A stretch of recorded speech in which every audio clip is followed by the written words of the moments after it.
Hi, welcome to Surviving Motherhood. So I'm pretty sure I've told you before that I'm reading through the Bible on this one-year reading program thing, and I'm loving it. And well, if I haven't mentioned it lately, and maybe you haven't heard me say it, it's a very good thing. In fact, I'm going to put the link below this video, so if you would like to start a read through the Bible program, just click the link and you can get on it too. Anyway, I have recently finished reading 2 Chronicles 20 and the story of King Jehoshaphat. And what an amazing and encouraging story this is. Okay, this king, he is the Jehoshaphat, the king of Judah. And he's got one army, the army of Judah. And there are these three armies. Let's see, they are the Moabites, the Ammonites, and some of the Meunites came to make war with him. So there's three armies against his one army. And this messenger comes to him and says, Jehoshaphat, a vast army is coming against you from Edom, from the other side of the sea.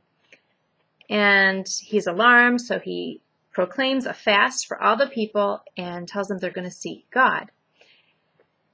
And he goes on in chapter 20, verse 5 or 6. Yeah, verse 6. He starts this amazing prayer where he's just proclaiming God's power and his faithfulness. And then he tells about how God brought the Israelites out of Egypt, and he cleared out these people from this land and gave the land to the Israelites.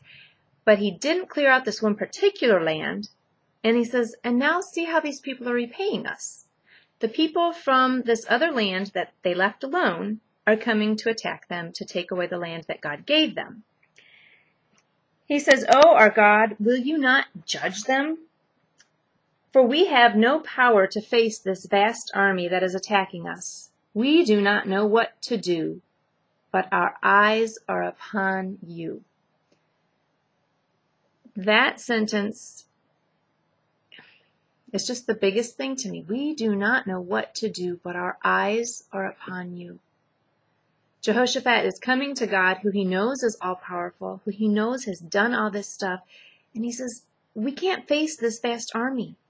We don't know what to do, but our eyes are upon you. They didn't know how to deal with their one army versus these three other armies. It seemed too much for them. And then God he sent his spirit upon this guy by the name of Jehaziel, and he gave him this little pep talk. He says, do not be afraid or discouraged because of this vast army, for the battle is not yours, but God's. Tomorrow, march down against them. And then he gives them all the details of that plan. And he finishes up by saying, do not be afraid, do not be discouraged. Go out to face them tomorrow, and the Lord will be with you. Okay, imagine yourself in Jehoshaphat's position, where you've got three armies coming to attack your one army, and now this guy is saying, oh, don't be afraid. God's going to take care of this. In fact, it's not even your battle, it's his battle. Tomorrow, I want you to march out against these people, and by the way, you're not even going to have to fight. Okay, if you're Jehoshaphat, what are you thinking right there? This doesn't make sense. But Jehoshaphat responded in praise and obedience. And the next day they marched out to meet these armies, only to find that God had thrown these armies into confusion so that these two turned on this one, they're all dead. Then these two turned on each other, and they're all dead. So when Jehoshaphat and his army come over this hill, they see in the valley all these dead men. Indeed, God had fought the battle for them. They didn't even need to engage in battle. God won it for them. You should go and read 2 Chronicles 20 for yourself to get all the details of the story. But what I want to point out to you right now, just a couple of things. Really, they're issues of trust. Jehoshaphat called out to God. God responded with something that probably most of us would have thought was a little bit ridiculous. Don't worry, don't be afraid or discouraged. Go. March down against that army. By the way, I'm going to take care of it. At that point, Jehoshaphat has a choice to make. Either he thinks, okay, God, I trust you and I'm going to do this. Or he thinks, this is ridiculous. I'm not going to do it. But he chose the path of trust. God was faithful. And Jehoshaphat and his army were victorious. But it came down to trusting, didn't it? And this is where I want to bring it to you. Do you have a vast army that you're facing? Maybe that's in the form of children. Maybe it's in the form of some health issues, personal, financial things, relational. I don't know. But if you're facing a vast army,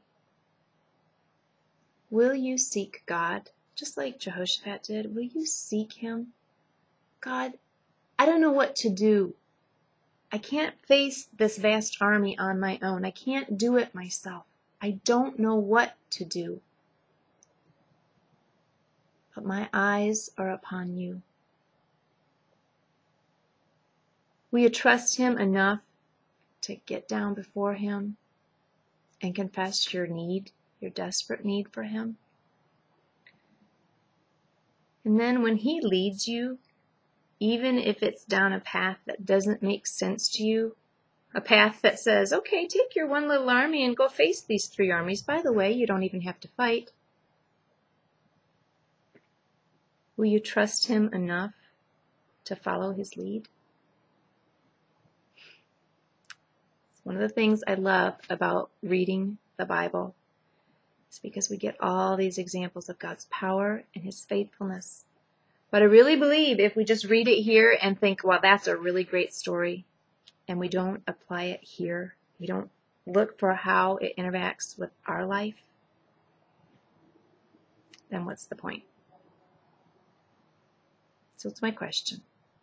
Will you trust him enough to come before him, to lay out everything, and then will you trust him enough to follow him? We may not know what to do, but our eyes are upon you. Have a wonderful, Jesus-full day.